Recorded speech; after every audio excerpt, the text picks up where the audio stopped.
Olá, meu nome é Alexandre Pereira, eu estou diretor de ações estratégicas do Conselho Espírita do Estado do Rio de Janeiro.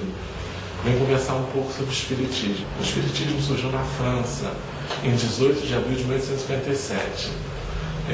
O professor francês Hippolyte Léon Denis Rivail codificou mensagens, orientações de uma pleiade de espíritos que vieram trazer à humanidade a terceira revelação.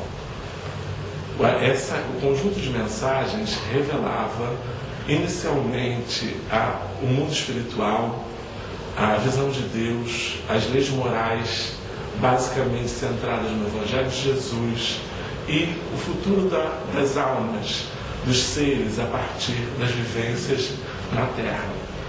A doutrina espírita tem 5 pilares: a crença em Deus, a pluralidade das existências, a pluralidade dos mundos habitados, a perspectiva numa vida moral, numa vida de aperfeiçoamento moral, e sempre nesse conjunto da obra espírita, do conjunto da obra de Allan Kardec, em 5 livros: o Evangelho, o Livro dos Espíritos, o Céu e o Inferno, a Gênese e o Livro dos Médiuns, nós baseamos o que é chamado de doutrina espírita. No Brasil, nós precisamos reforçar a identidade do Espiritismo, porque algumas religiões, especialmente quando as religiões receberam de matrizes africanas conceitos diferentes, formou-se grupos, pensamentos que se dizem espíritas, mas que não são propriamente dito. Porque o espiritismo seria esse conjunto filosófico, doutrinário, codificado por esse professor chamado Hippolyte Léon Denis Rivail, Allan Kardec.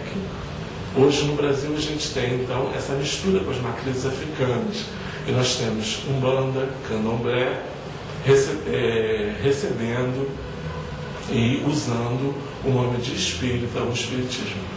É bom deixar claro que aí não está contido aí nenhum tipo de preconceito ou de sectarismo. É uma questão apenas de dar nome ao que realmente é.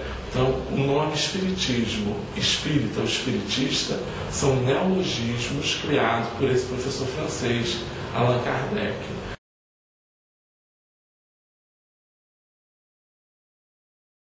Falando de espiritismo, muito interessante nós comentarmos o fenômeno espírita.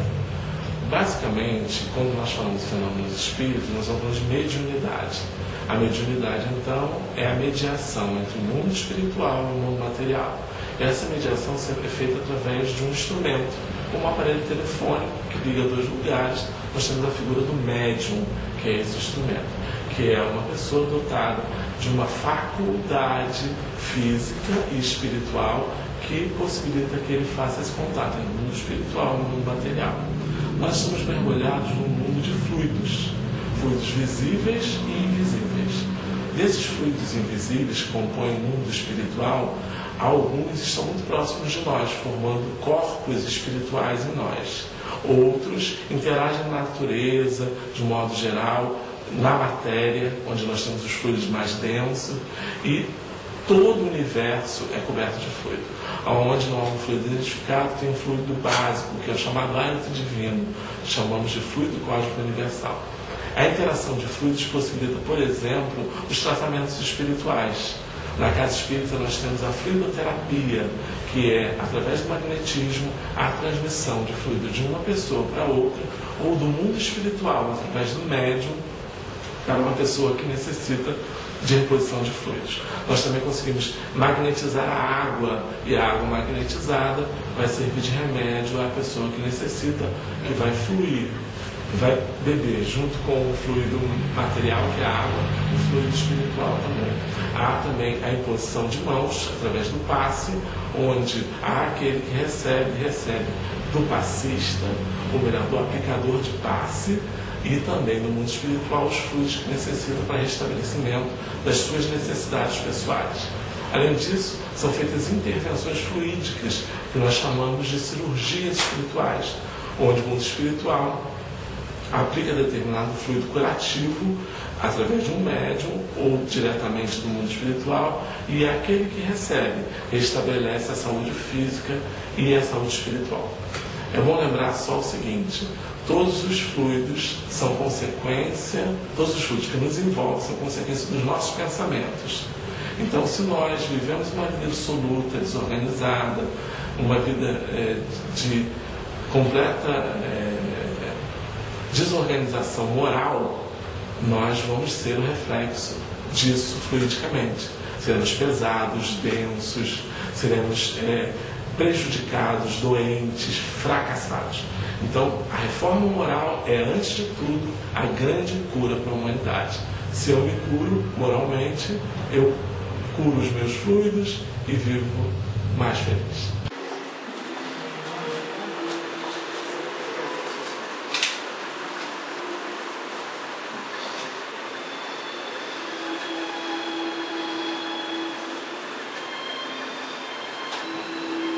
Bem, meus irmãos, vamos elevar o nosso pensamento a Jesus. Vamos deixar que as energias superiores nos envolvam nesse momento.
Irmãos, que Deus abençoe a todos, vão em paz. Graças a Deus.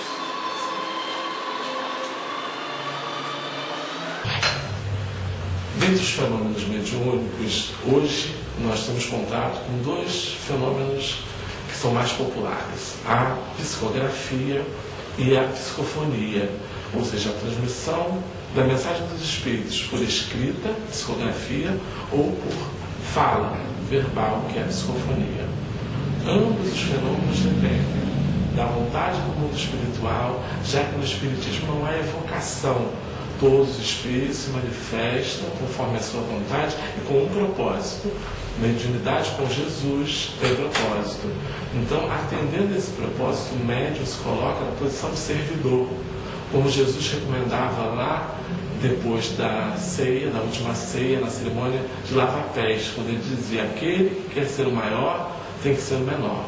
Então, o médium se coloca como servidor, como instrumento para aqueles que querem se comunicar, querem trazer uma mensagem, querem deixar uma recomendação. No Espiritismo, na casa espírita, as reuniões mediúnicas são fechadas. Por quê? Porque é preciso que chegue ao indivíduo, àquele que precisa, a mensagem já depurada, estudada. Qualquer interferência do médium ou interferência na comunicação será lapidada através daqueles que têm capacidade de fazê-lo. Já se for uma comunicação direta, não há como impedir, porque a comunicação já foi feita. Então, o que se precisa fazer, por isso que as reuniões são fechadas, é um filtro, um estudo a partir do que é dado pelos espíritos e tomado pelos médios, para que possa, então, a gente firmar aquela comunicação como perfeita, sadia e que fará bem à pessoa.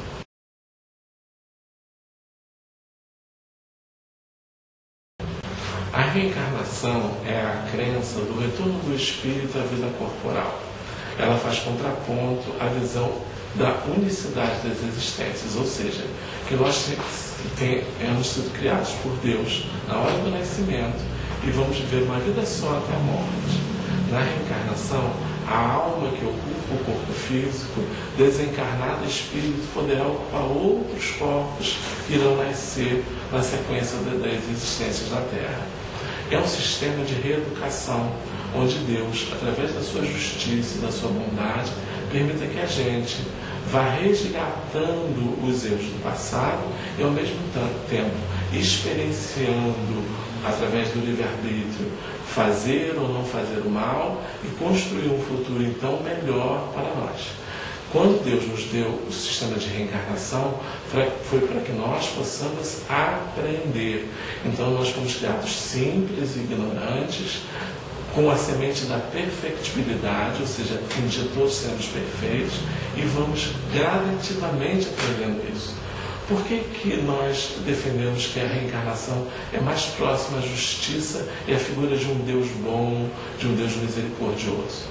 Imaginemos uma pessoa que nascera com algum problema de saúde, um problema mental, um problema que o tornasse travado numa cama, numa cadeira de rodas. Que oportunidade esse indivíduo teria de viver uma vida em detrimento daquele que nasce muito bem de saúde, organizado? Como vem aqueles que nascem na pobreza extrema, vivem uma vida inteira, por mais que se esforcem, no nível de pobreza assim, alarmante, quanto a outros que nascem em berço de ouro e vivem uma vida de abastança? Que Deus é esse que faz escolhas? Bom, se alguém me diz que ele faz isso para testar as almas, me parece um Deus que joga com a criatura. Então, a pluralidade das existências é o berço da ideia de um Deus melhor, de um Deus Pai apresentado por Jesus, que acolhe todos os seus filhos incondicionalmente, que recebe o filho pródigo, dá a ele o mesmo valor que dava àquele filho, que estava com ele desde o início da existência. A reencarnação, portanto, é um sistema de reeducação. Outra coisa, não se deve confundir reencarnação com uma lei punitiva, onde uma pessoa está resgatando os males do passado, está sendo punido pelo que fez no passado. Não é uma questão de punir, é uma questão de fazer o indivíduo experimentar o aguilhão que ele causou, botou no outro. E aí, ele com aquele aprendizado, ele não volta a errar, porque ele passou pelo experimentou aquela dor, aquele sofrimento. Então, quando não vamos pelo amor, vamos pela dor. Se plantamos o mal hoje, vamos colher o mal amanhã. Outra frase de Jesus: a semeadura é livre, mas a colheita é obrigatória. Isso nós chamamos de lei de causa e efeito, ação-reação. Tudo que eu planto, eu colho. Tudo que eu faço de mal, eu recebo de mal. Tudo que eu faço de bem, eu recebo de bem. A doutrina espírita nos propõe, então, basicamente, a reforma íntima, a reforma moral, que é a competência de cada um de nós. Quando nós nos apresentamos na vivência, na casa espírita, onde se professam os princípios da doutrina espírita, nós buscamos, objetivamos essa reforma moral. O Espiritismo, ele desvincula o indivíduo de todas as bengalas psíquicas, as bengalas morais. Nós não temos nenhum tipo de ligações com imagens, não existe nenhum tipo de patuais, nenhum tipo de referência material de proteção. Todas as referências são a reforma moral do indivíduo, o progresso e o auxílio dos espíritos. Em nossa casa, nós costumamos fazer a divulgação e o estudo das obras básicas da doutrina espírita, como já foi dito mais atrás. Também temos alguns grupos que estudam as obras, algumas obras psicografadas pelo nosso irmão Francisco Cândido Xavier, um dos maiores médios e o médio de maior expressão no território nacional e fora dele, né? Dentre essas obras, né, podemos destacar algumas, como a série de André Luiz, que começa com o livro O Nosso Lar, que ficou bastante conhecido em função do filme, e obras do irmão Emmanuel, como Há 2000 anos, O Consolador, e uma série de outras publicações que saíram pelas mãos do grande médium de Pedro Leopoldo, em número aproximado de 400 títulos traduzidos em mais de 40 idiomas.